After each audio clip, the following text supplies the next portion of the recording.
All right, welcome to the vertical investment ideas that we are going to be having for the brand new SW9s, or more commonly referred to as Silver Wolf level 999.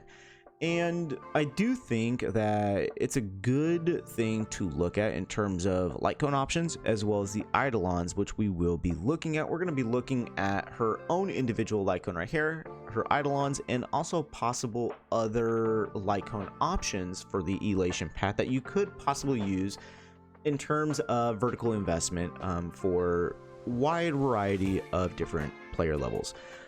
And I do think that the two free light cones and possible third one right here could be decent. Not so much with this will face the hereafter together, because of the fact that while yes, it does increase the crit damage by 12% after the wearer uses their ultimate, increases the elation of all allies by 8%. That's more of a supporting light cone, and I don't think that it is going to be very good because of the fact that SW9s is a main DPS character, and the main stat you want to focus on with her specifically is going to be her attack stat.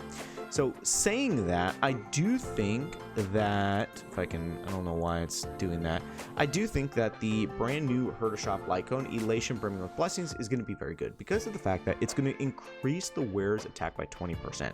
While in and of itself, that's not as much as her own signature light cone, as we'll go over. Just the fact that you are getting a decent increase for her attack, which again is her main priority and target, is going to be very valuable and good. Also, with the fact that after you use your skill or ultimate on an ally character, it's going to increase the target's elation stat by 12%. That part is more of a supporting role for someone like maybe Yao Guang, but the inherent first part, 20% at S1, if you can get up to S5, 40% increase for the attack is very, very strong and good.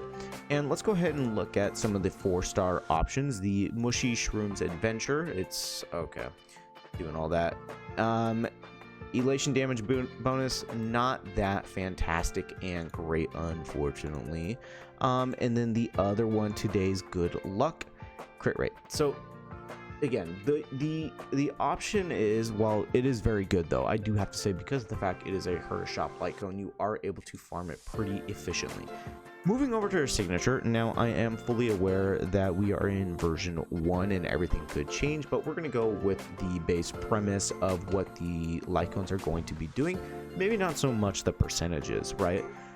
Given the fact that her signature is going to dramatically increase the attack percent, like right here it says 64%, there's no way even at like S5 that's going to be 128%. I do think they're going to lower this. Maybe at S1 it'll be 48% attack increase. Regardless, you're getting attack increase, and you're going to be gaining superpower for 3 turns. And then while in that superpower state, the elation damage that you are going to be doing with SW9s is going to be ignoring a certain percentage of the enemy's defense and granting 2 punchline after using a basic attack. And then when superpower is removed, gains 12 punchline. So this hits all the key marks for Silver Wolf. You are going to be increasing her attack, which is the main stat you want to prioritize and focus on with SW9.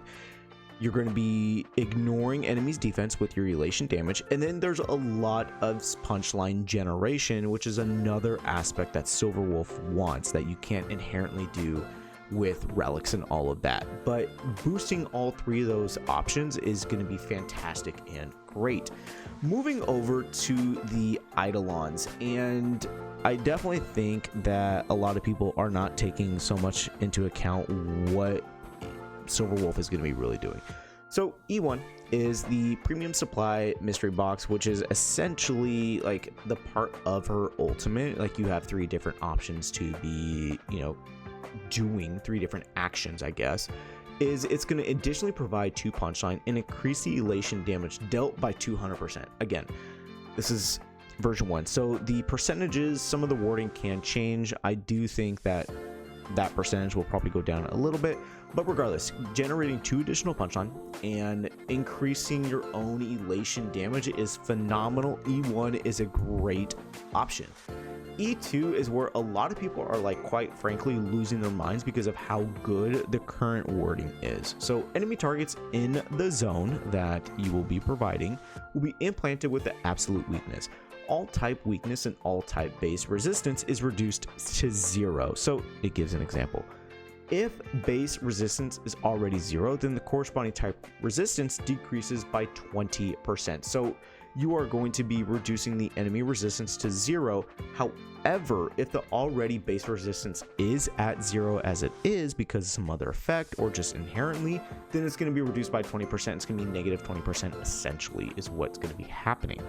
Next, when targets with that absolute weakness implanted take elation damage from allies, the damage taken will be recorded by Silver Wolf level 9s, except overflow damage, and after the final hit of enhanced basic attack, additionally deals true damage equal to 20% of the recorded value that is distributed evenly among all enemies.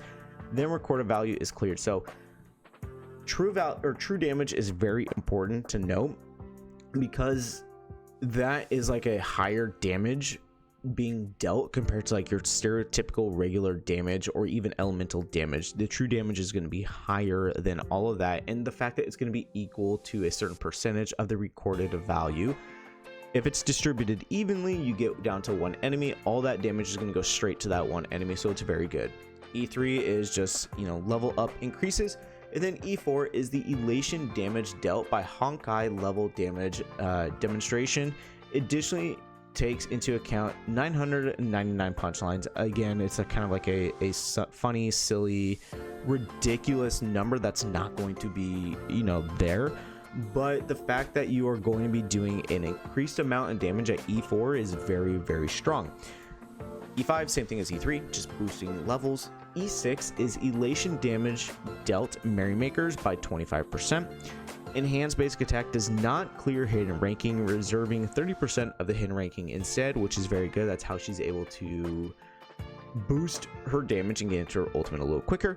While in the invincible player state, her ultimate, when the overflowing hidden ranking reaches its limit, Silver Wolf level 9s immediately takes action again. So she's going to be just constantly pumping through ultimates essentially with E6. So that's very good because that's where all of her damage is going to be coming from.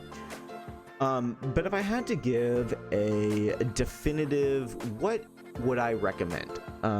Obviously, for a low spender or no spender, get E0S1, because that is going to be a very good baseline barometer of how you're going to be experiencing SW9.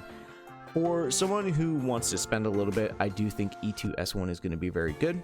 I definitely think that is probably going to be the most ideal stopping point because of the fact of how much E2 is going to be providing essentially with the absolute weakness. I think is the best aspect of that kit.